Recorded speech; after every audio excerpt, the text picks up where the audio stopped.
Perfectly excellent.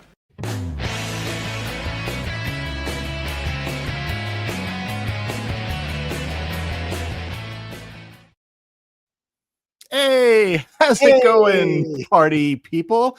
Welcome to Perfectly Excellent. That's Alan. I'm Tim.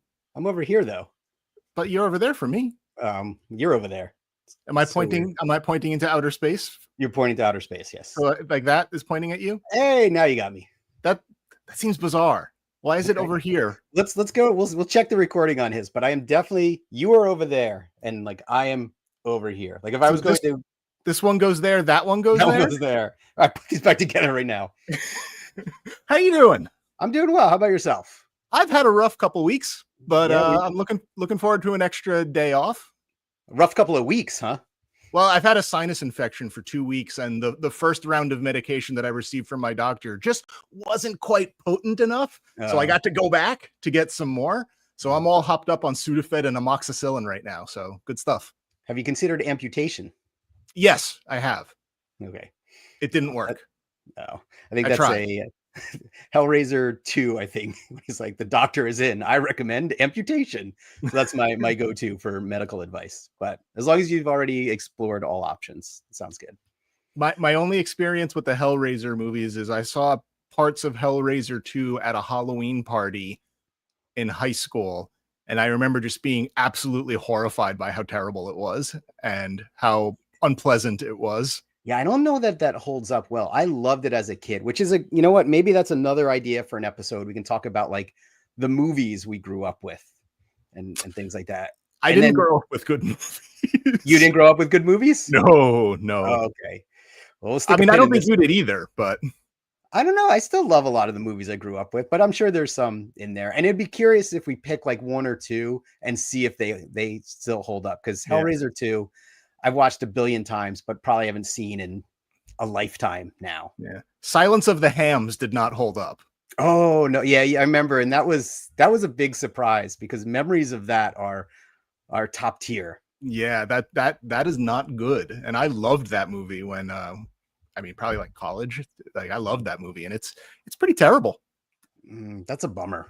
Yeah. After all the effort you went through to get that. I know, like for years and years and years, just hanging on to that stupid VHS tape until they finally put it out on Blu-ray. And I'm like, yes. And then I ripped it and I watched it. I'm like, this is terrible. This is why this has not come out previously. Yeah. But hey, Superfuzz still holds up. But I don't want to go too into that. I think this is a great topic for another episode just to talk about movies. All right. Well, then should we get into the usual rigmarole? Yeah, let's do it. I'm excited to see what you got on deck. Perfectly excellent.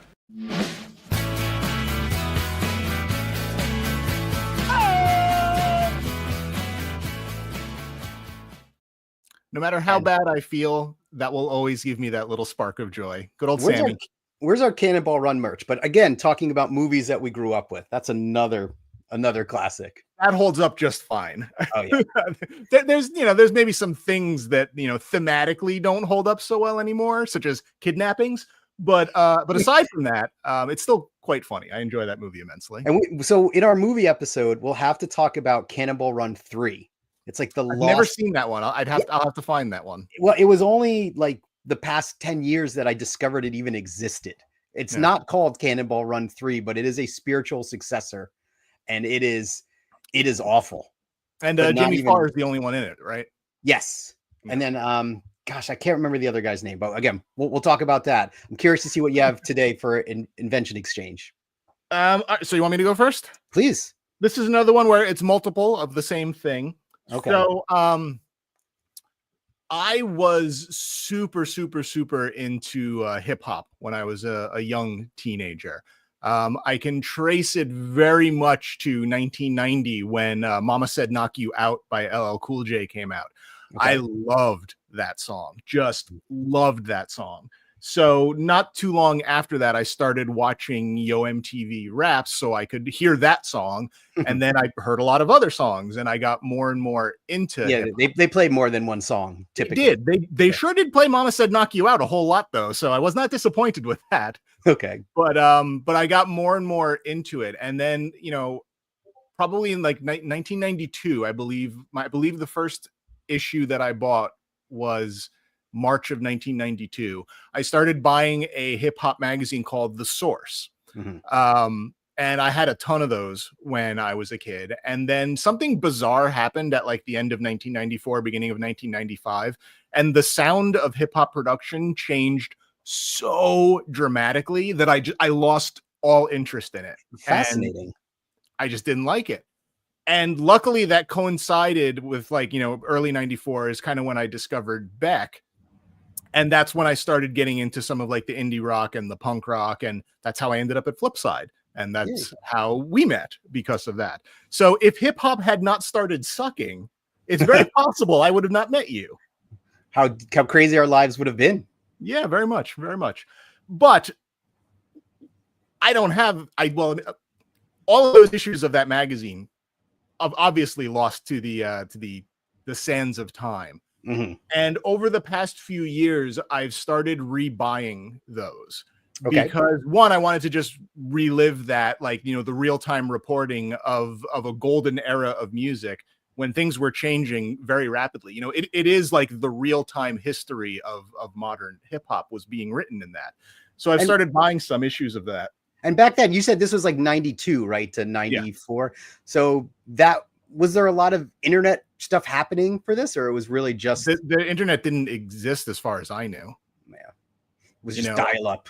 The first time I ever saw like the World Wide Web was like the summer after my senior year of high school. So like 1995 is the first time I saw the World Wide Web. We had my school's computer class had a BBS, so I sort of understood that a little bit. But it wasn't like breaking news wasn't happening. No.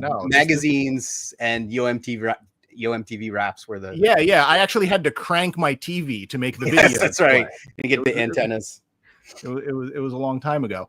But anyway, so over the years, I've been buying issues and buying issues and buying issues. And like my goal was to get like from the beginning until December of 1994. So I got almost all of that. I got basically from January of 1990 to 1994. And then I had one of the 1989 issues. And there were a couple other 89 issues that I was trying to get my hands on.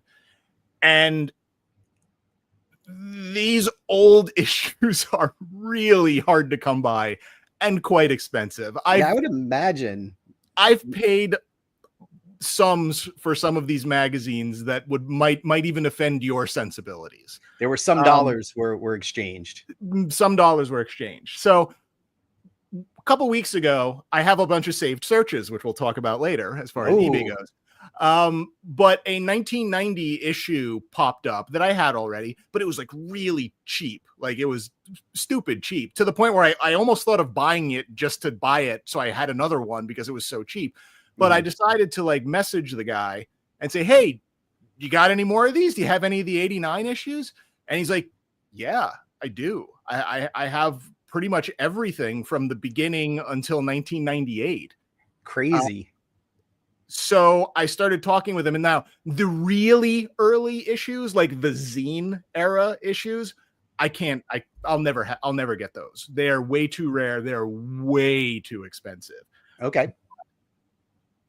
I now have from the first full color cover until December of 1994. So I have the January 1990 issue, which I already had this one, but mine was missing a page. So I got a replacement one of those, which is excellent. I got November, December of 1989 with Queen Latifah and MC Light, and I don't even know if that is MC Light. Nope, that's just Queen Latifah and some other folk. And Entourage, yes. Yeah. So we got September, October 1989 with Big Daddy Kane. Oh yeah, look at them. And I'm saying like I know any of this. This stuff is completely over my head. We have July of 1989 with the KRS-One Boogie Down Productions cover with like. But even look at the layout of that, right? Yeah, like just so crazy old school. And they're all black and white inside. Like there's no. That's not the only thing color is the cover of those early issues. Yeah, and again, I paid a lot of money for those, but I paid a fraction of what they would cost if someone just threw them up on eBay individually. Wow, what a score. What like amazing that you reached out to the guy and he's willing to like deal with it. I've seen this one sell on eBay twice for $400. Unreal. It's amazing, right? Like there's just stuff that people, magazines, things that people probably toss, and that's probably why they're so scarce. Yep. You know, because like, who's saving that? And these are apparently you are, my friend. These are flawless. Like they still have the posters inside them. Yeah. It's ludicrous because they did that at the very beginning. Is they Ludacris had in an episode? Huh? I was gonna say, is Ludacris in one of those? Or is that's no, too new school? Yeah, he's way too new for me. But yeah, so like I am so stoked to have these. So I pretty much have the full run of what I wanted to get. And, that's awesome. Congrats. It's really I've reread a lot of the ones that I've gotten so far. What I've been doing is I've been scanning them and putting them on my iPad so I can just sit on the couch and read them and not have to worry about them disintegrating. No, that's awesome. And it's so incredible reading all of these again. It's also really depressing because they do a lot of news stuff, and a whole lot of the stupid nonsense that was happening in the 90s has not gotten much better, which is depressing. But hey, it's a good section of time. Yeah, and it's cool. It's funny because I did not buy any issues of The Source. I remember stocking them in the record store that I worked at. We would put them out in the bin with all of the, the hip hop records and stuff. But there's a magazine that I did love called EGM, Electronic Gaming Monthly. And they actually had a Kickstarter for like a compendium. And I keep going back to look at it. It comes with like a PDF of the issues and a hardcover book. There's some pull there. I haven't quite identified why, but just looking at those old covers and everything. Here's the thing. They haven't done anything like that with The Source. And if they did, I would probably buy it anyway. But I would imagine if they did, they wouldn't keep the ads in it. The ads are just as awesome as everything else. Like seeing these old ads for like cross colors, like pants and stuff like that. It's so awesome. Like it takes me back to a really happy memory. That's awesome. I imagine it's like getting, those VHS tapes when you tape stuff off of the TV and you had the ads, like even the Star Wars ads and stuff between them. So cool. Yeah. Well, congrats. That's an awesome score. Perfect for today's episode. I'm looking for something better to share because in comparison, I've got nothing of that caliber, but that's okay. Your win, I celebrate in your win, and it's thank you. And it's not a competition because we're very, very different people. Yes. But there's, something equally wrong with us, but in different ways. So, all right. I don't have magazines. It would have been great if I had that EGM one and we could have compared notes, but now seeing that and seeing, like you talk about, has gotten me excited to go back and pick that other thing up. So I think I will check it out. Awesome. Because there was a time, and again, and maybe another episode where magazines, like monthly magazines, were like a huge deal. Nintendo Power, Electronic Gaming Monthly. I subscribed to Nintendo Power. I subscribed to WWF magazine when I was a kid. I had a lot of those. Mad magazines too, Cracked and stuff. So, all right, lots of good ideas for future nostalgia. But today, a little nostalgia, but from just a few months ago. I don't know if you remember, there was a show on Disney Plus. It was a Star Wars show called Skeleton Crew. Oh, I remember that. Yeah. There was a skeleton. There were skeletons in it and a crew. Well, I had the crew, but I was missing one of the most important members of the crew because Hasbro chose not to release him with the other figures. But he finally has arrived. Say hello to SM33. Yes. And he's a really, like, as far as Black Series figures go, when I initially saw him, I thought he was terrible. But he's got a lot of neat little things where his legs have lots of different extension points. So you can make them tall, you can make them short. He's got the little snowball, the little rat thing that lives in his head. And his head actually comes open. Oh, wow. So you can kind of get that. Because otherwise that little rat would just disappear in there. He's got different shields for his arms. He even came with a little stand to help him stand up straight. But no, I think it's a pretty impressive looking figure.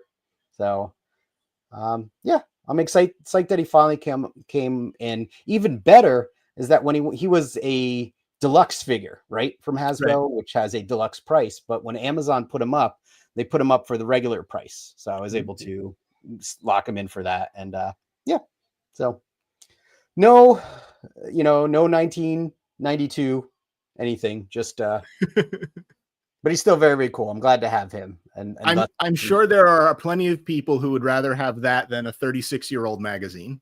I don't know. I bet if you said you've been scanning them, if you put them online or something, people probably freak out, huh? Maybe. I don't know. We'll see. Maybe We'll see. Someday. I don't know how to distribute that stuff anymore. Like GeoCities, I think. You just excellent. Yes. geocities.com/baja/6196.h, which is a joke that probably no one /index.html. Yeah. That was my first website. No, that was good times. That was the Wild West of the web. but awesome. Solid invention exchange there. All right. So we got two topics. We got a shorter one and a longer one. So you wanna start off with the short one? Let's start with the short one. Perfectly excellent.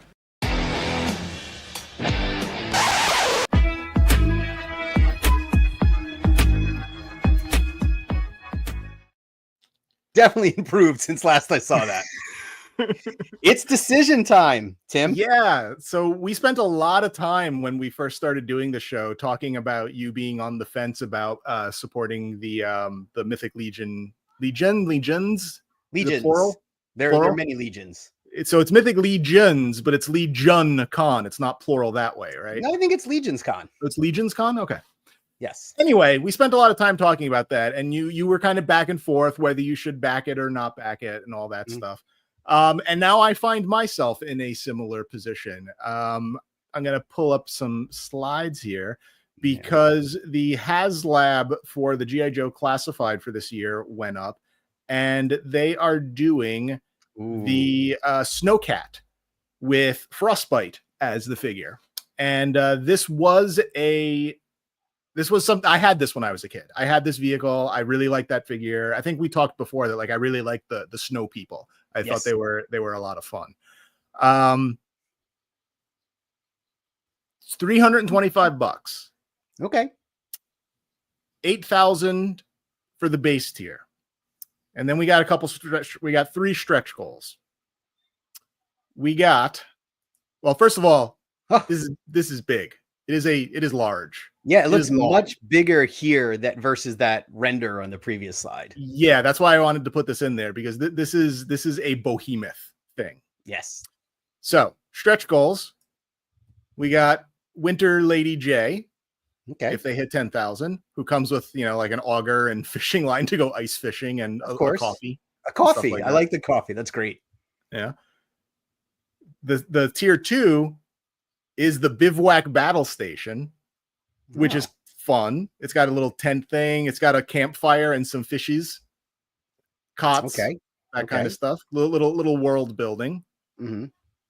Tier 3 is Winter Flint, who comes with hot dogs and eggs, hot dogs and little skewer things. None of these were real accessories from back when, right? This is all no. This is all just like wacky stuff. I love it. I love the wacky stuff. So it's neat. And again, this is like, look how big that stupid bivouac thing is. Again, it is gigantic. Those are 6-inch scale figures that are in front of it. And we all know how you feel about accessories and vehicles and things. So. Yeah, accessories, accessorizing. It's a bit much for me sometimes. Yeah. So that's what it looks like. And I don't know what to do exactly, because I don't want the vehicle. Like, I do, but I don't have room for it. Mm-hmm. Like, I really have no place to do that. If I get that one, does that mean I have to start getting a bunch of other vehicles? Like, what about the other HasLab vehicles that I missed already? And blah, blah, blah, blah, blah. I see a little room, like, by the carpet back there. Yeah, I don't really have a place for it. But I need that figure, because I had the figure when I was a kid. Okay. So it's kind of one of those, well, what do? Do I drop probably $360 with taxes and shipping now to wait a year so that I can have the figure later and then try to sell the rest of that stuff? Or do I just wait and just buy the figure on its own off of eBay? How much you think the figure would go for? It's weird because I have the figures from the other HasLabs and they haven't been that expensive. But the last HasLab was the Cobra Rattler airplane, and that's like just landing now. So the pilot, Wild Weasel, is being sold right now. That guy has not sold for under 150 yet. Ooh. So what would Now, be your break point for spending on the figure? I would probably be okay with spending $80 on it. I wouldn't feel too bad about myself if I spent $80 on it. Do you need the other two guys? Do you need No, the ham and don't eggs care. or the sausage and eggs or anything? Okay. Nope, don't need them because I have the normal Flint and I have the normal Lady J, and those other versions weren't figures that existed when I was a kid, so I don't need them. All right. So again, I'm just trying to get in the head of someone who's buying this and who's going to sell the figures. Thinking, well, the other two are not guaranteed, right? Those are no, not yet. Well, no. I guess I should say. Let me refresh. As of right now, we're at 6,206 backers with 42 days to go. Okay, so this is a slam dunk then. Well, it'll definitely fund, but the other HasLabs apparently they all like the base tier all funded in like 24 hours, and this one is like half of what the other ones have been doing. Interesting. How do you feel about the price of this? For how big this stupid thing is, and especially if they reach all the stretch goals, I think it's a totally fine price. Okay. It's big. Like I didn't put the slides up, but they did like a side by side of like the Vamp and the well, not the Vamp, the Cobra one, what's it called? The Stinger and the Hiss tank. It dwarfs those things. Got it. And so if this was to end today at midnight, what would you do? Well, if it ended today at midnight, I would assume that we didn't unlock any of the other tiers. Let's just say base tier. Yeah. I don't know. Oh, you really don't know. I really don't know because I feel like I would have an easier chance getting my money back if the other tiers funded. Yeah. But there would obviously be way less of them if it didn't make those other tiers. So that would make there be that many fewer Frostbite figures out there. So driving that price up. Yeah. Yeah. So I don't know. I haven't made a decision yet. Other than I feel like if it gets to all of the tiers having funded, it probably is a pretty easy break even piecing it out and selling everything else. Yeah, so, I would think so with the extra figures. Again, that was my logic going into the Dragon, being able to get those extra figures and offset the cost. So I think you'd be in a good spot to just walk away with a free figure. Yeah. I don't know how many of these tiers are going to fund. So that's why I have different tiers because I'm not really sure what's going on. I can see you getting emotional about it. I totally understand. Yeah. Cool. So today, you're undecided. Yeah. I'm gonna be eager to track your journey on this as we go. Yeah, I figured every time we do an episode, if nothing else, we can just talk about how far along it is and see if that changes the math for me yet. Yeah. And I've been trying to adopt the approach of just buy it and sell it. But then when push comes to shove, I get the hemming and hawing because you're going to lay that money out. It's going to be a year at least until it shows up. But here's the other thing. I back it. Yep. It comes in. It's awesome. Then what? Then you keep it. Where do I put it? I got these are. Where's it gonna sit? Yeah, exactly. These are first world problems, right? You'll figure that out. You got room for a shelf? No, I don't. I don't have room for anything anymore. Yeah. I'm again. That's the least of the problems, though, right? Yeah, no, and you'll figure that out. So yeah, we'll put it with the Dragon because I don't have room for that. So let's get a storage space. Cool. Well, I'm excited. I think it looks really cool. Like, you pull it back up one more time. 1 sec. I have to adjust something. Okay. Yeah, definitely adjust that. So first of all, I didn't know that's what a bivouac is. So today I learned. Yeah. But again, I've always liked G.I. Joe vehicles. Like, again, I don't have as much history with them or played with them as long as you have, but I think their vehicles were awesome. Yeah. And just all of the little details on here, how it's tied into the real world. And again, even the snow stuff looks so cool. This is an awesome set. And if you were a toy photographer, like there's mileage galore out of all of this, especially with the eggs and the hot dogs and stuff. So I don't have a picture of it, but there's also like a slide out kitchenette that has like a little grill and a little like ice bucket. I love that they went so heavy on like the food stuff and the camping. Yeah. The other thing is, so the original one, like the coolest thing about it was it had these missiles that were on skis because, of course. So they have that here. Seems totally practical. Yes. Yeah. But what they've done, and again, I feel like this is the sort of thing that, you know, you and like toy photographers would be into. Those aren't skis, they're snowboards.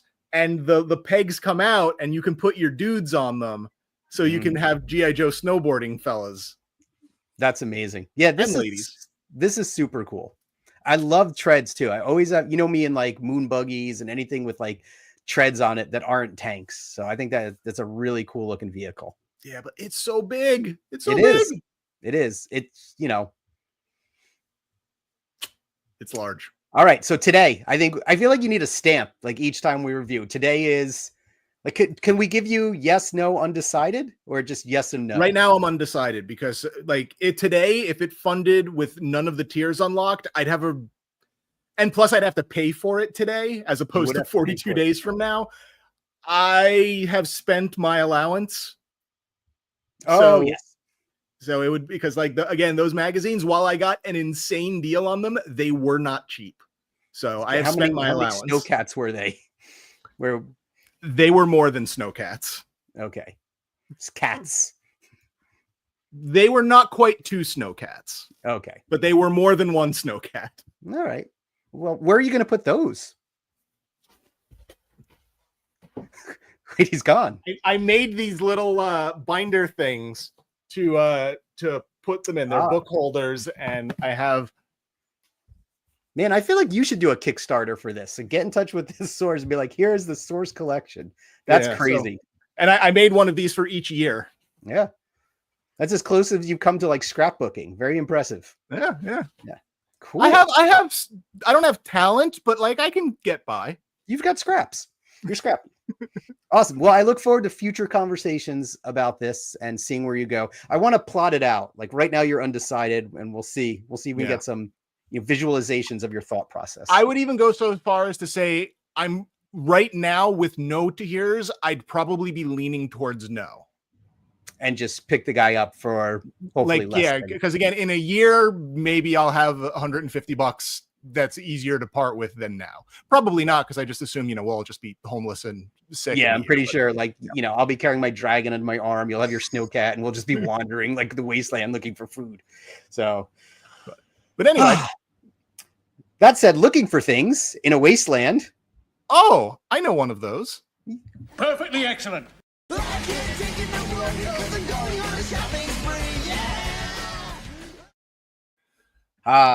So we've talked about eBay many, many times. Mm-hmm. Comes up a lot. It just came up in our invention exchange today. It sure did. It's a source of never-ending happiness for me. No, and mixed emotions sometimes. Sometimes, yeah. Last week when we were talking about things, I thought, hey, we should sit and reminisce about eBay. From the early days up to current days. How we got our start, what has changed, what we liked, what we didn't like, and some crazy stories along the way. So, you up for a ride down the eBay memory lane? I am up for a ride. I don't remember exactly when I started using it, but I'm pretty certain that I don't know anyone who's been using it as long as you and I have. Yeah. And it's funny. We talked about this last week, how like you kind of just went through those burner accounts to avoid paying any fees and anything. Yeah. So my current account is from 1998. It's probably the oldest, like you said, the oldest account I've had across any internet service. But man, what a ride it's been. But before we jump in, I'm curious to ask you, before eBay, do you remember a time before eBay? And obviously you do, because we've told stories about this. What were your main methods? Like, how did you acquire things, early internet, pre-auction marketplace? There were times where people would just put up like weird GeoCities websites and sell things on them, or trade, you'd take a risk and maybe trade something to people. Like, I think I told you for stuff back then. I don't even remember what we did. Yeah, I have a weird story about that that I think is going to come up when we start talking about horror stories. But like I remember, like I think I told you in one of the other episodes we did that I traded all of my Star Wars trading cards to some random guy on the internet for a Rocket from the Crypt 7-inch. Mm-hmm. Like I did stuff like that, and then before that, like before I was in college, again, flea markets, garage sales, toy shows, that kind of stuff for toys anyway. Yeah, I had to sit back and think about this too, but it was toy shows, the garage sales were a big one, and forums. You remember going on forums and just like a lot of faith we put in just the randomness. Yeah, planning entire vacations to England just to go record shopping. Another story for another time, but definitely.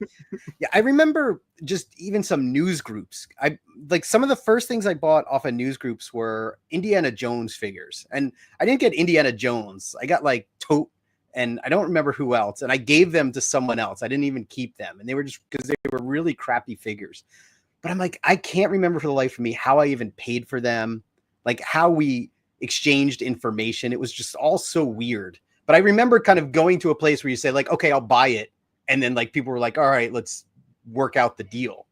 Yeah. I feel like for sure I remember getting checks and cash in the mail when I sold stuff. Mm-hmm. Like for sure I know that. But I feel like I must have been able to, I don't know, because I didn't have a credit card for a really long time. And I can't imagine I did either back then either. Like, I don't think I got my first credit card probably until, I don't know, like 2004 or something like that. Like, so if only I had never gotten one, that would have made life a lot easier. I know. But look at all this beautiful credit you have behind you. Yeah. So like, again, I kind of don't even know. I assume, I know PayPal came onto the scene eventually, but I was using eBay for years before PayPal was a thing. Yeah. And I have no recollection of how we paid for things back then. Very, very weird. Maybe it was we were just sending checks through the mail or something. Such a bizarre thing to send somebody money, wait for them to get it, and send an item. I should have done some research on how eBay used to work. If anyone remembers, put a comment in. There's some folks watching. If you comment, if you remember anything, because again, other than I remember receiving checks and cash in the mail, I don't remember. I can't remember. Imagine I was writing and sending checks out when I was in college. I don't recall selling stuff early eBay. For me, it was more about buying things. Yeah. But I don't. I should have done some research. I apologize for that. I'm gonna have to go back and do some digging because now I'm curious. But yeah, I remember the garage sales, Salvation Army. You'd always find some random things there. Yeah, so you worked right next to one, so you could go like every day and check it out. And I did. Yeah. I was mostly looking at clothes though, but I would always check the records to see like if they had any kind of random Disney stuff. And then you never knew what you were going to find. There would be toys and things. That's the Salvation Army where I got my I was lucky at Stephen's bar mitzvah May 5th, 1991 shirt, which is I got a good couple of bar mitzvah shirts there. Again, I miss those shirts. That was always so much fun. I still have that one. Yeah. I don't have mine anymore. And then so that was early days, like buying. And do you remember some of my early memories getting into selling were how much effort you had to put into a listing, right? Yeah. Like you were coding HTML. Yeah. You had like borders and lights and everything was so crazy. And I still think about that because when you look at listings today, it's like photo and text, like which is great. I love that it's so much easier, but I hate it when some people's text is just see pick for condition. Oh yeah, that's no good. That drives me nuts. Yeah, but it's I'm trying to think like what else has really changed if you can remember from early eBay to now. And I guess we can talk about PayPal at some point. But yeah, well, I remember that the reason why I had burner accounts, and the reason why my current eBay account only goes back to 2005, is because you used to be able to get negative feedback as a buyer. Yes. which you can't do that anymore, which as a seller is kind of annoying. Mhm. But I flaked out. I bid on something and I won it and I instantly regretted it. It was a keytar. It was a what's that? A keytar. Oh, the keytar. And I was like, what am I doing? This is really dumb. So I didn't pay for it. I apologized to the guy and I got negative feedback. And I'm like, my pristine eBay account has negative feedback. So I bailed on it. That was so dumb. That account went back to at least 96. So Yeah. I really regret doing that. But at the time, it seemed very reasonable to be that afraid of negative feedback as a buyer that you'd burn the entire account down. No, I get it. Like, and I've got a couple negatives over my years, but we'll talk to those in a little bit. But you just reminded me about something. So you used to be able to leave negative feedback. There's a lot of changes that got just super, super crazy. Oh yeah, I think it's now like even the mentality of eBay these days. And we'll jump back and forth a little. Where I'll sell stuff and people will be like, yeah, I don't want this anymore. Like it seems almost normal that buyers they'll buy something and then just, hey, cancel this. I don't want to pay for it. I don't want it. Yeah. I only did that once. And again, I did that with something that was absolutely stupid to have bought. Probably a good move on that. Yeah. Yeah. So I know that you and our eBay habits are pretty different, right? I think we approach maybe not selling, but we approach buying in a very different style. You're super calculated and surgical about when you bid, what you bid. And so do you consider, are you more of a sniper? Is that the term? 100%. Like I'm one of those people that gets mad at people for bidding with days left in the auction because it's like, what are you doing? Why are you raising the price? What is wrong with you? Don't you know how this thing works? Apparently not, because that's what I do. You bid with 7 seconds left. That's when you bid. When it hits seven, you hit place bid. Because what if I did you 6? Enough time. Oh, 6 too short. You never know, because like I have had that happen where it took too long to load and like my bid didn't go through. So 7 seconds has always been my sweet spot. Now, granted, I have missed out on things because of that, because either I just forgot about it or I got distracted while I was doing something else. So that there are inherent risks to doing that. But I mean, yeah, the only time I will ever bid on an auction item, we're not talking about buy it nows or offers, but as an auction item, the only time I will ever bid early is if people have one of those starting bid is X or make an offer. And like I do it to short circuit the offer, because once there's a bid in there, the offer thing goes away. So sometimes I will do that, but then I will watch it and I'll place a second bid for myself with 7 seconds left, just in case anyone else does anything. So you just do it to kick things off, get the buy it now out of the way. Yeah. Got it. Again, like I said, strategic, surgical, where I am much more dumbfire, like fire and forget, like, oh, there's something here. I'm going to bid my max and then I'm going to pay no attention to it ever again. Unless it's something like, I mean, you and I have been in situations and it's funny, like put yourself in that mindset where you see something, you're like, that is mine. Yep. Like there is no ceiling. There is no stopping me. Like I am going to own that. And I remember the last one for me, it's been a long time, was those Caddyshack lobby cards. Oh yeah. Those went up on eBay. With the lawnmower. Yeah. God, I love the lawnmower. But the number that I threw in there, and this is like decades ago now, right? Yeah. But I threw a number in there that wasn't even close to what it ended at, because it was just so far in the sky, because I'm like, I am not taking a chance with these. And I'm sure you've done that on multiple occasions.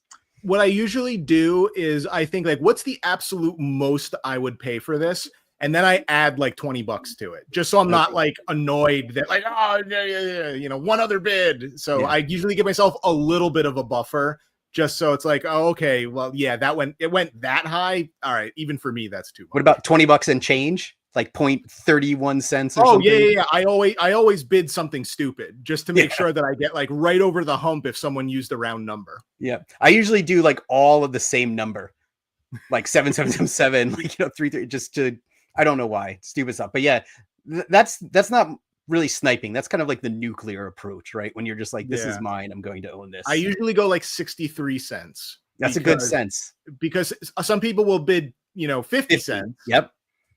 So if you do 63, you weed out all the suckers. All right. Awesome. I'm looking at, some of the things do we want to talk about horror stories first or get into some weirdness? Well, we have talked about saved searches before on here. So I don't know if there would be any new ground that we didn't talk about in an earlier episode, but like we can, I think you can do one of two things. Do we do good news or bad news? Do we want to start with like the triumphs, or do we want to start with the let's build ourselves up. So let's start like down low. What do you want? What do you want to hear? Do you want to hear a selling horror story or a buying horror story? Well, I'll tell both of them. I have one for each. I think I have. Do I have a buying horror story? Not a horror story. I've got one for each too. So let's go tit for tat here. What do you want to start with?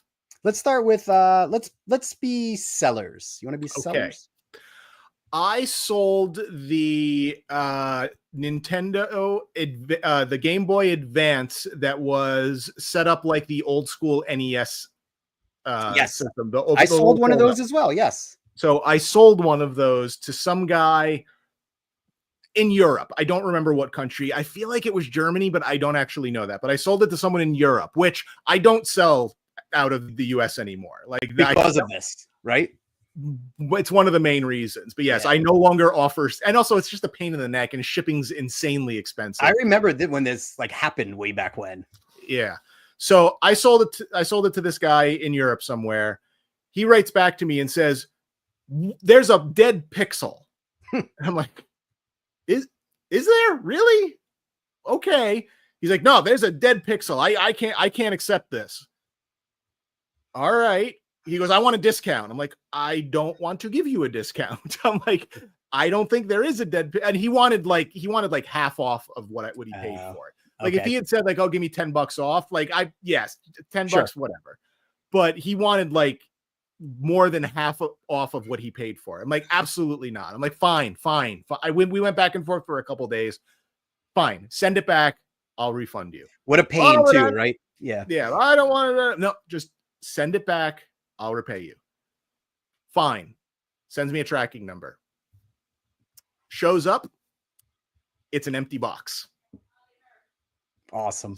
So I'm like, okay. So I contacted eBay, and eBay says, "Got a tracking number. It was delivered. How can you prove it was an empty box?" I'm like, "I opened it. I saw it was empty. What do you want me to do?" Didn't they ask for a picture of it? Yeah. And I said that to them. They're like, "Oh, well, what you need to do is you need to file a police report." I'm like, "Oh, yes. What?" "Yeah, you need to file a police report." So I went down to my local police station with the empty box, explained the situation to a police officer that was looking at me like I had 7 heads. Yeah. And he wrote me up a police report, which I then faxed to eBay, and I got my money back. Oh, you did? Okay, so it had a happy ending. It did have a happy ending, but that's insane. What year? We're going way back with that story, and I think not as far back as you think, because I was living in Montclair when that happened, so that was after 2007. I would probably peg that around like 2010 when that happened. I wonder if it actually had a dead pixel. Probably not, based on the behavior. Yeah, but although I guess when I say that was probably 2010, that is 15 years ago now. I know. I keep making those mistakes. All right, so I'm going to take a stab as a seller. I need a visual aid. If you can pull up a slide. Which one? The slide one, right? The Mario one, yeah, please. Okay. Behold, Exhibit A and B here. Yes. Okay, these are 2 Mario Party games. Yes. Okay. I sold. I'm trying to think. Like, well, what Mario Party games do you think these are first? Let's start there. I believe they are Mario Party 1 and Mario Party 3. However, I did notice the little box he's holding and how that could potentially be confusing. Welcome to my hellish story.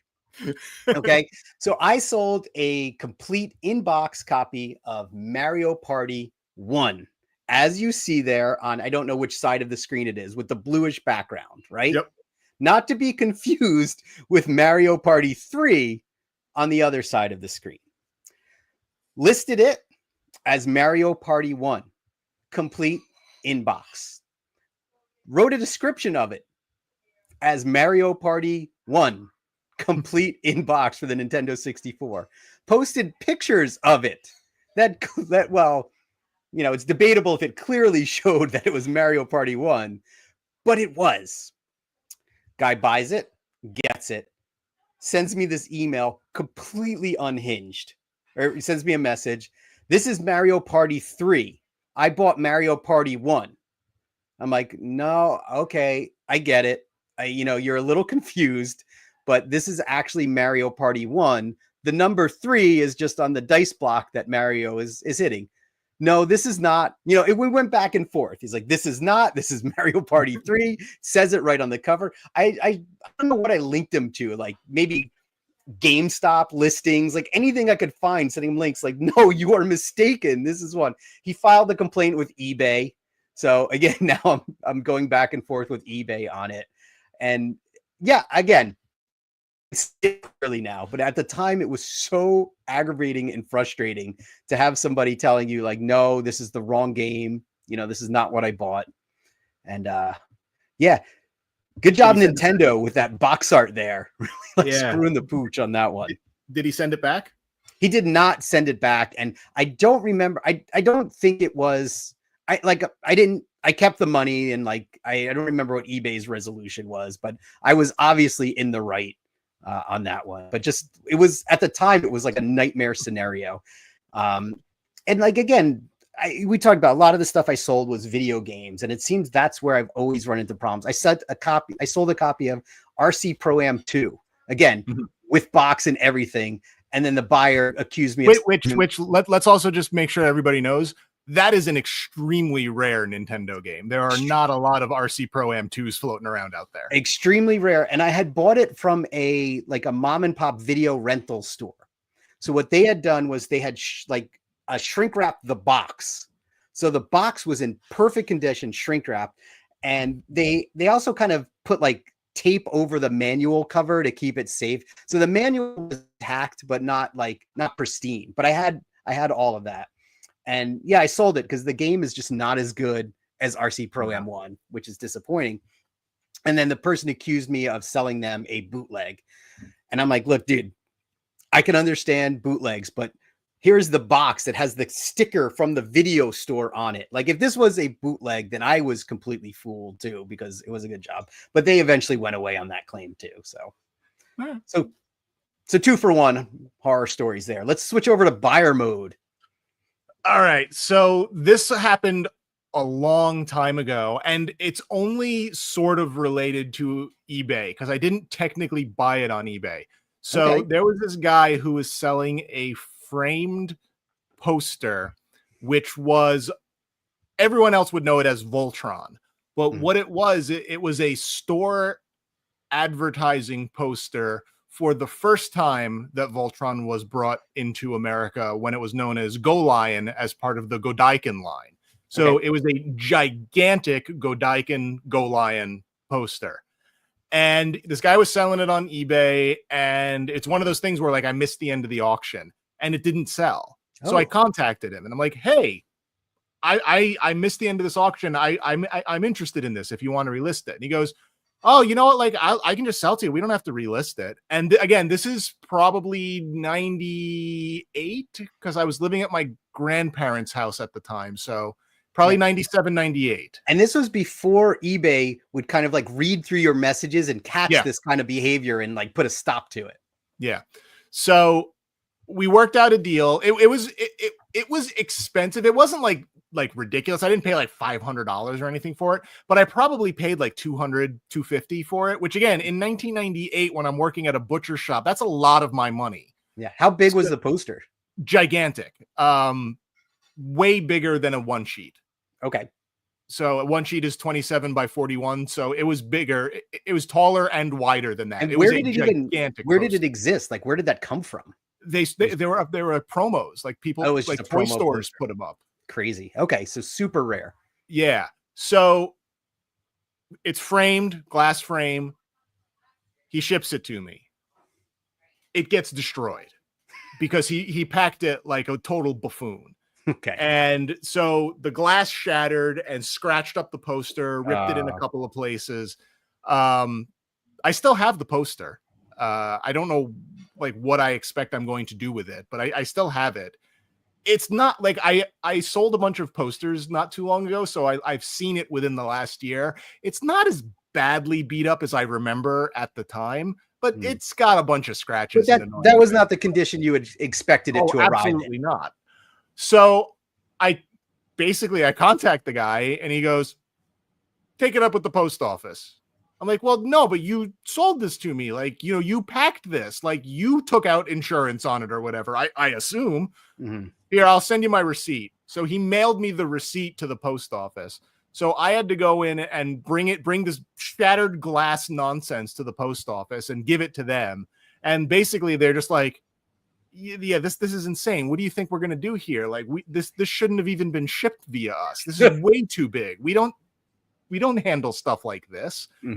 I'm glad that I did it, but like I took the poster out of the frame before I handed it over to them, which was a good thing because like I never saw that frame. Oh, okay. Yeah, that was good thinking. Again.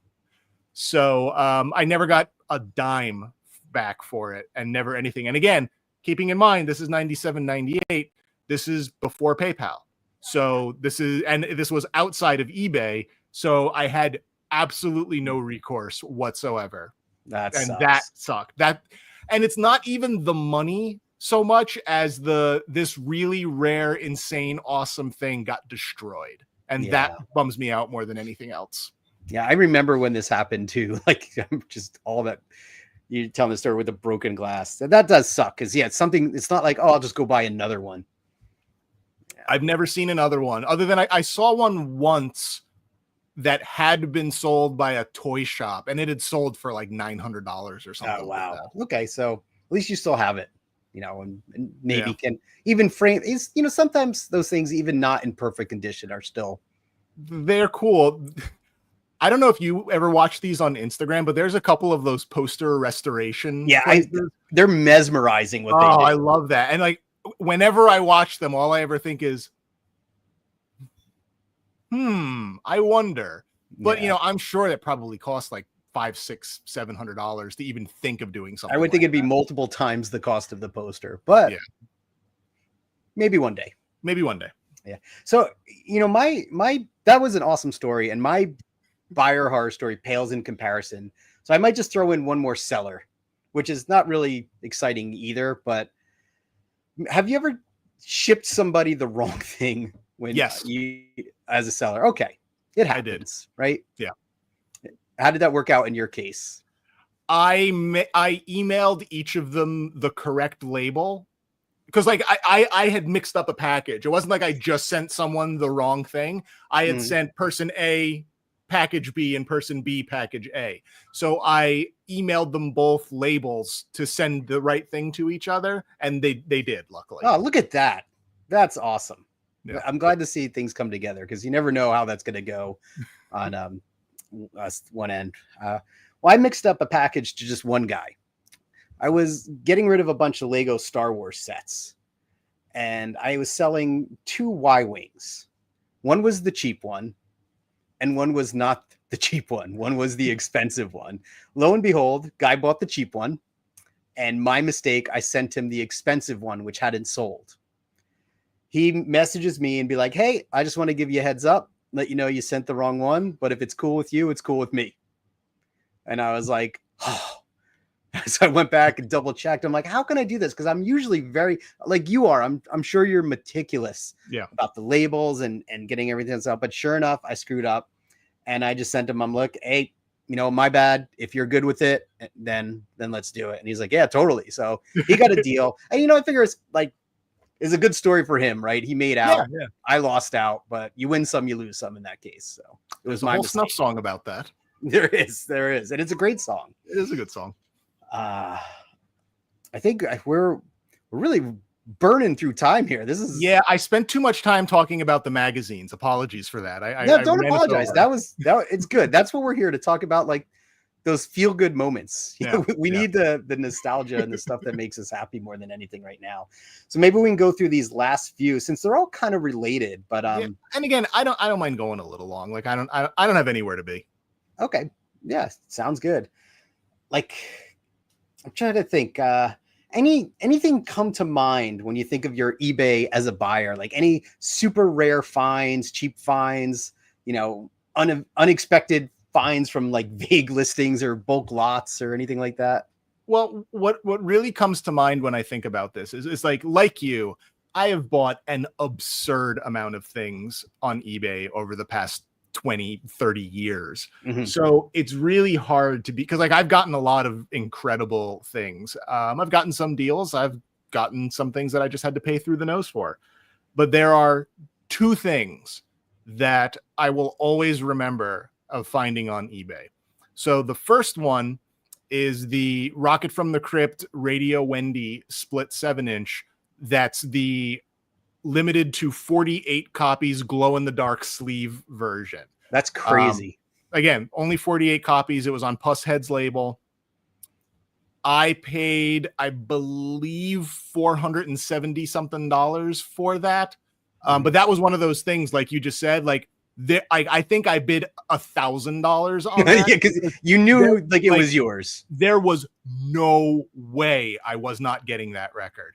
So I got that, and I was living in Boston at the time, and a Boston record store was selling it. So I actually took the train to the record store and picked it up myself, so they didn't even mail it. I went there, showed them who I was, and brought it home with me. So that's the one. The second one is my Blues Brothers poster. So if you remember in the movie The Blues Brothers, when they're about to do their big show, they go around town hanging up show bills. Mm-hmm. And I think it was in 98 or 99, the estate of Bernie Brillstein, who was one of the producers of that movie, was selling some stuff. And one of the things was one of those posters from the movie. Crazy. So I bought that. And again, I don't remember how much I paid for that, but it's probably the most I've ever spent on anything on eBay. I think it was almost $700 is what I paid for it, which again, 1998, I'm working at a butcher shop. I'm living at my grandmother's house. Like, I don't have $700 to spend on a poster, but like my whole, like that's the only favorite movie I've ever had. So my whole life, I've always wanted one of those posters. So I bought that. I got that. That's hanging up in my living room right now. I have seen that poster for like $12,000 for sale. Yeah. And there's reproductions of it I've seen too, which obviously, definitely not so the same. It's insane that I own one of those, even though it cost, the equivalent of $1 million to 1998 me. Like, there's no way I would ever be able to get my hands on one now. So that, again, you're talking early days of eBay before everybody in the world knew it was a thing. I really lucked out that was a thing and I found it. Yeah. And I think that's an awesome story. That's an awesome win. But I think that's also a great point how early eBay was about finding deals. Like, because there wasn't. Or just insane things. Yeah. Yeah. You just find random stuff. You can get it for whatever, a few bucks. Now it's much more cutthroat these days. It is. Especially in the used t-shirt market. Because like a lot of times people put up these shirts for these insane prices. And I message them like, hey, could you maybe do X? And they're like, absolutely not. I'm like, dude, you're not getting $180 for that Godzilla shirt. Like, that's not happening. I don't know what you think is going on here. Yeah. Yeah. And and there's the whole like reseller mentality too that I didn't even put on the outline. Like that's huge for toys. It's huge. I feel like it's huge for everything I'm into, like Disney parks. You see the resellers go in and they buy all like popcorn buckets or any limited merch, and then you'll see them taking pictures in the park to flip them right away. So it's a different world back. Yeah. So, but what are your holy grails? Like, what are some of the things that you've grabbed on eBay that like you're just so happy that's in your house? I am drawing a blank on this right now, but maybe while we're talking about that, we can talk about one that I keep checking in on that's on eBay. Um, Something that I've been looking at forever, and the price just goes up and up. And at this point, it's we can go. Let's go to the push the button, Frank. We'll go to like I'll never push the button on this now, but this is something that I've been looking at for eons. It's a figure of Beat from the game Jet Set Radio, and I didn't even know this existed for the longest time. I thought it was a bootleg when I first saw it, and then now it's just you can see the asking price for this just keeps going up and up and up. So, And do they sell for that much? I don't know if one is actually sold. Let's see if we could do a live search here. Look at that. There's a bunch up there. Let's see if there's any completed items on the list. Yeah, not looking like there's been one that is sold. So I don't know. It's a cool figure. I don't have this version of it, but I think this is the prototype that's black and white.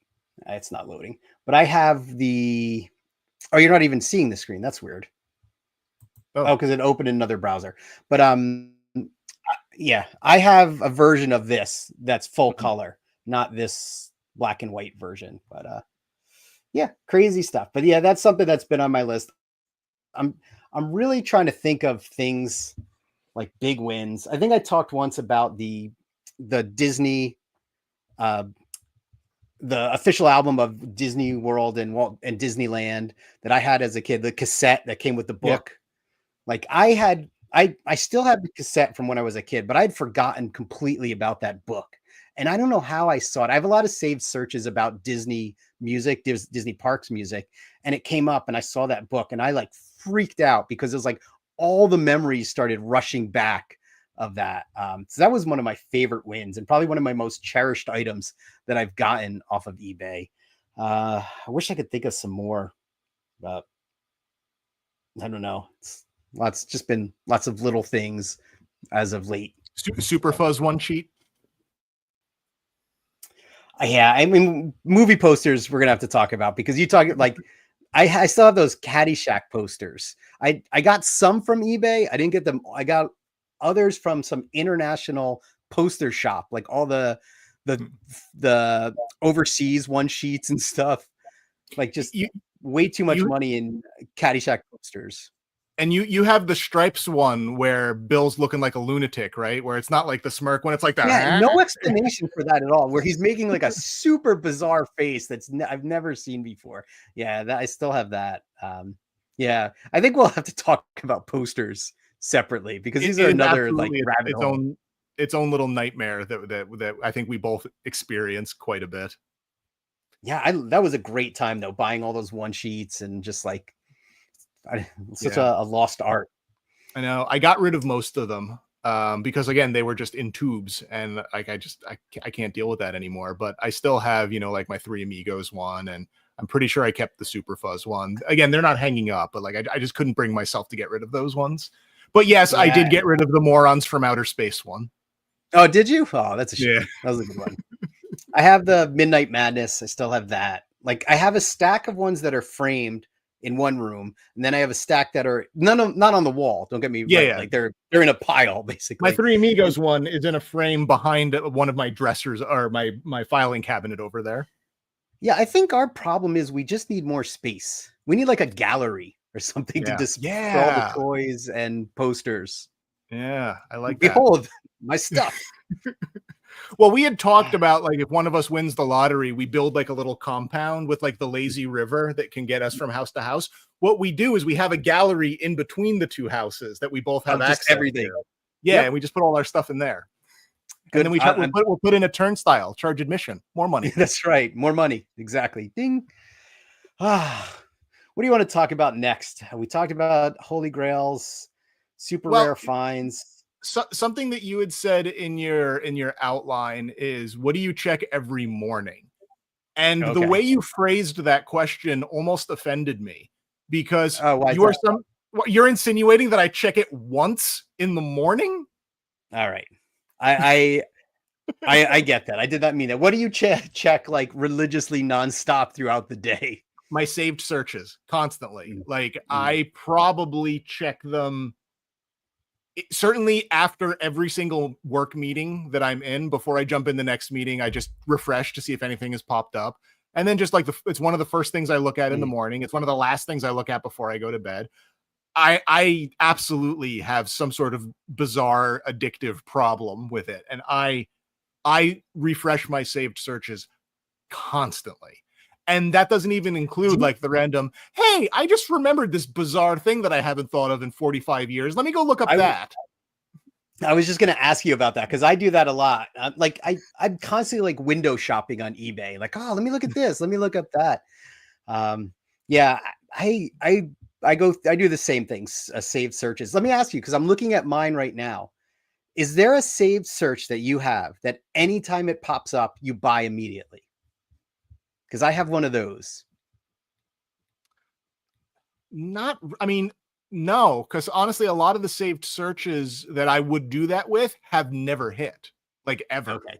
So, but yeah, like, well, I got those too, but yeah.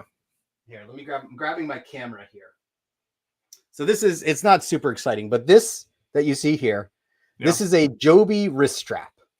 It's just my absolute favorite camera strap. And I have it on all of my cameras. It is not made anymore. So I have an eBay, like I have a saved search for it. And anytime it pops up, I buy it instantly. It does not pop up often. And the last time it popped up, it was neon green, but I bought it anyway because I just love that camera strap. So that's one that I have on my list. But you mentioned things that never pop up.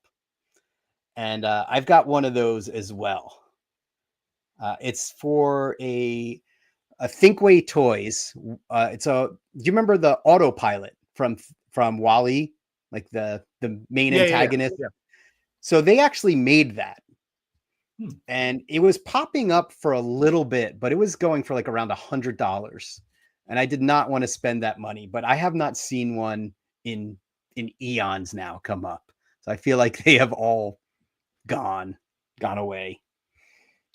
Yeah, there are two main ones. The first one is a two-parter because you know how sometimes you have to use different search terms. So Love is Laughter tape and Love is Laughter cassette, because I've been looking for that first Love is Laughter tape for 30 years. The only time that ever hit was for a thing that wasn't actually that first tape, but it was another like hand done tape that what a bummer.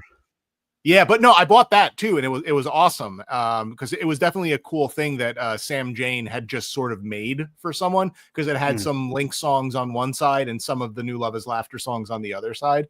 So I did get that out of it, but like that first Love is Laughter demo tape has never hit, like to the point where like if you look it up on Discogs, like no one even knows what songs were on it. Like there's no information in the entire world about this thing.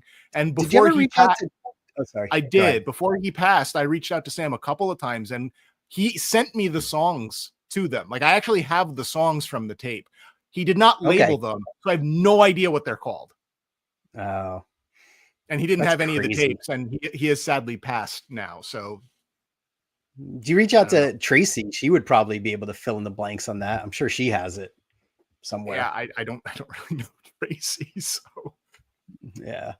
The other one is I've always wanted to get my childhood record player again, which was the disco dance machine. It was like, you know, like 3 feet tall. It had a microphone that you could sing along to. That's never hit either. Oh. I'm trying to think. I'm looking over my saved searches here. See if there's any. There's one more funny one. I don't know why it's only. Let's share this tab in head instead. Back to the Here, can we share the screen one more time? This is one that pops up all the time. Now, I already have this, but I like just keeping tabs and like alerting the folks when this comes up that, hey, there's the, stop that. There's the Star Tours boarding party with the With the Teak. only official release of Teak. Yeah. And, Really needs a Black Series figure.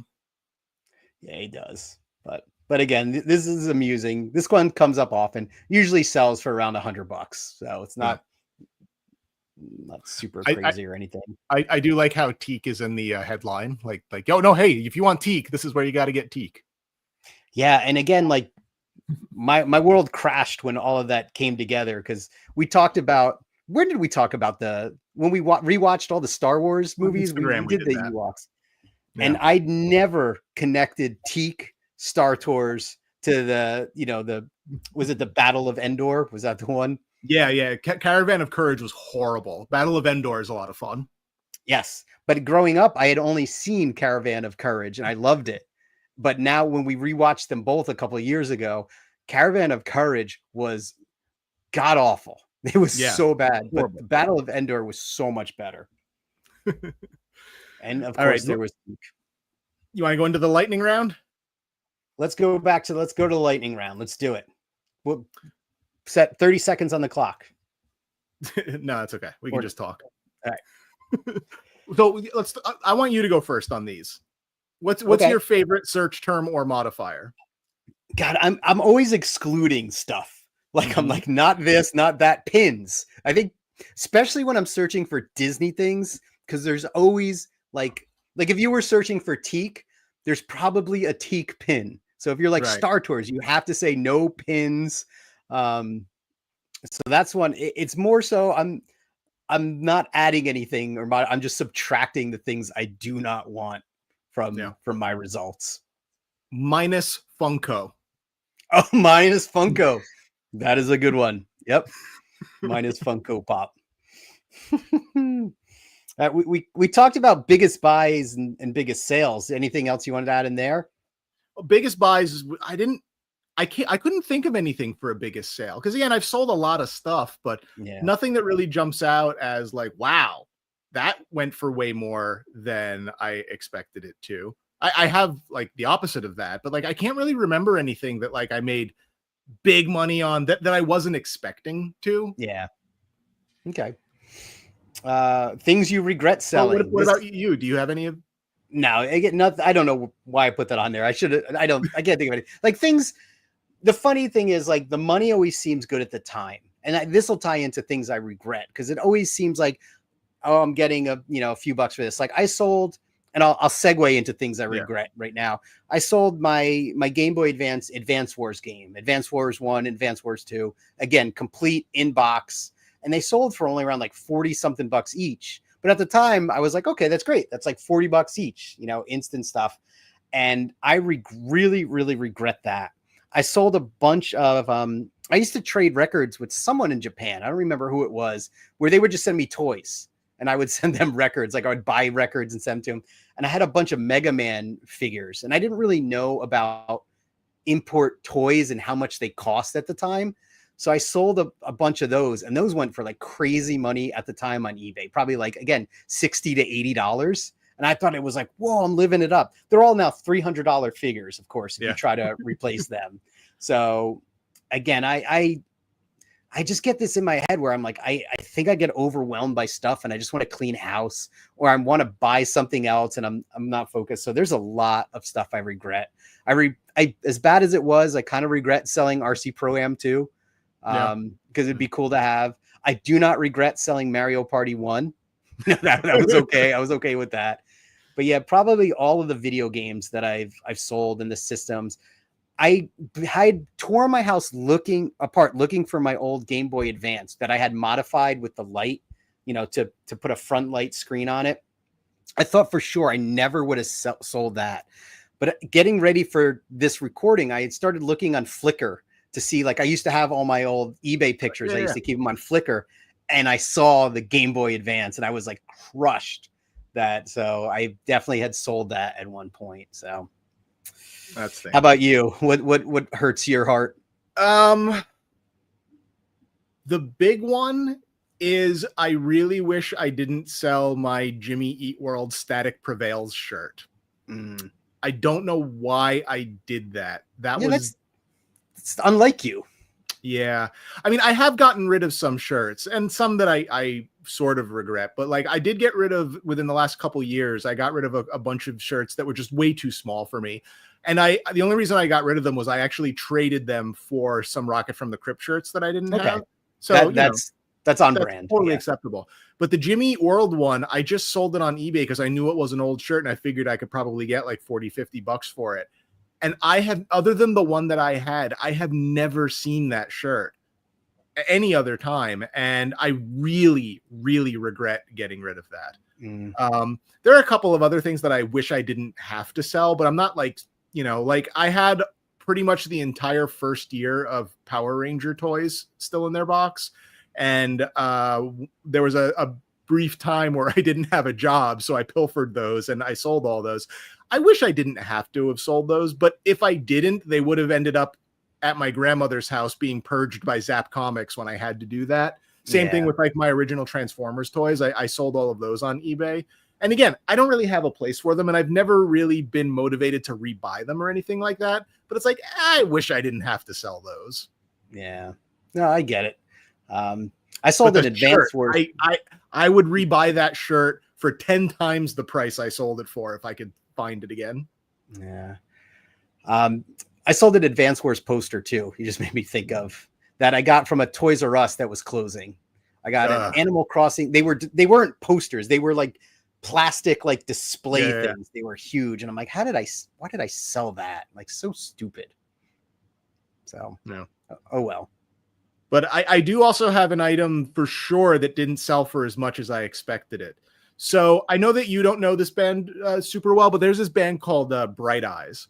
Mm-hmm. And they had a record in 2001 that I really liked. And as you know, usually if I find a band that I really like, I'll go backwards and I'll just buy all of their other stuff. Sure. So I bought all of their like super early 7-inches and stuff like that back when gem.com was still a website. If you remember that. I remember that name. GEMM.com. What was that? It was basically the precursor to Discogs. Okay. As far as like, it was just a place where you could just buy records from other people. Crazy. So I pretty much had a complete collection of Bright Eyes stuff. And then I got to a point where, again, I was like, I need some money. And I'm like, you know what? Those really early Bright Eyes 7-inches, they're horrible. Like, they're really bad. I don't need to have them just to have them. So I sold all of them on eBay. And most of them I got like real good coin for. But for whatever reason, the Bright Eyes Squad Car 96 split 7-inch sold for like $18. And I couldn't believe it only sold for that much money, because that's like $150 record. Even today, when they're not really as popular as they were when I was selling this stuff, you still pay like close to $200 for that record. Wonder why, what happened? I don't know. And then the person who bought it wanted me to ship it to an address other than the one on their eBay account. And I said, absolutely not. No way. And then they tried to accuse me of trying not to sell it to them because it didn't sell for as much as I thought it would. And I'm like, nope, I will gladly send it out to the address that is registered. And eventually I did. And that was that. But like, that's the one thing that sticks out. It's like, man, I cannot believe I only got $20 for that stupid record. Yeah. Which, makes me think, we talked about our buying styles, but we didn't talk about our selling styles. Do you sell at auction, or do you sell buy it now? Even when you look for stuff, do you look for buy it now, or you mostly look at auctions? I look at everything. It doesn't really matter. I love making offers on things. Yes. Especially like when you do the back and forth where it's like you do this and then they counter and then you counter. I hate it when you offer something and the person doesn't counter back. Like that. Yeah, like, why would you not counter back? I've gotten that a few times. They just decline it with no nothing. I usually always write a note. Well, I'll be like, hey, thanks, appreciate it. Let's try this. Yeah. But yeah, I think I'm lazy these days. When I want something, I'm usually looking more at the buy it nows. I don't want to play any games. Yeah, that doesn't really matter to me. As far as selling goes, I've very much changed what I used to do. Okay. I used to always auctions. You always have them end on Sunday night. Like I always had a method of how I sold stuff. And then I just realized that, you know what, if I just put something up there with a buy it now or best offer, I'm going to get it money quicker. I'm not going to have to watch it end. Yep. If someone's even sort of interested, they'll probably make an offer. And then again, I always counteract the offer with something if I don't like what they're doing. So I always sell buy it now or best offer these days, but that's not what I used to do. That's funny. I'm the same way. I don't do any auctions anymore. I list everything for a price, and 9 out of 10 times if someone sends an offer, I'll accept it. You know, you look at kind of like completed listings, you get an idea of what it's going for. So cool. Good stuff, man. I love eBay. It's a beautiful thing. We didn't even talk about Macari. I think I've only ever bought something once or twice. I think I bought a Rocket from the Crypt shirt from there once, but that's really it. Yeah. It was doing good for a little bit when it first came out.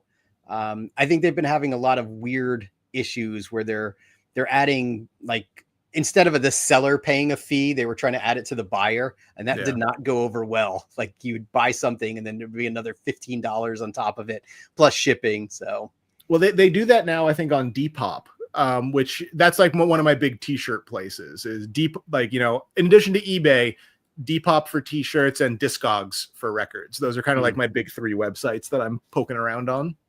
Cool. Yeah. Well, a good fun run down memory lane there. Memory lane. I was looking at eBay this afternoon. I got something in the mail today from eBay. I know. It ain't just memory lane. I probably, like, again, I'm even when I'm not looking for anything, I find myself just going to eBay and searching for random things. Do you do this thing where you go, I absolutely cannot spend any more money right now, and then still immediately go right on eBay to just look at things? Yeah. And then get annoyed that you're not buying anything. I found, like, what am I doing on eBay? Like, I just said I'm not going to buy anything more, but it's just like, it's that world bizarre kind of browse. Like, you never know what's going to be there. And I don't know, with all its quirks and some of the issues, it still is probably the go-to place, right, to just find something random. Well, but not even that, like, as weird as this sounds, like, I love it. Like, one of the things as collectors is, as much fun as it is getting something, the thrill of the hunt, man, is it satisfying to, like, look for something and then find it. That's a hit of dopamine that I do not know you can replace with anything else, for me anyway. Yeah. But the problem is it's short-lived, right? You find it and then immediately, and then there's the addict right there. But I'll constantly pop on and look at just random stuff and, hey, what's going on here? And now that I clicked on Teak, of course, clicked on that Star Tours boarding party, all I see are, like, you know, Teak. Here's someone selling Teak on his own for $94. So it's crazy. Good stuff. But this was fun. It's just like I was gonna say, it's just like when we go to the toy shows to browse and look around, right? It's the same thing, but you can do it from the comfort of your own home in your underwear.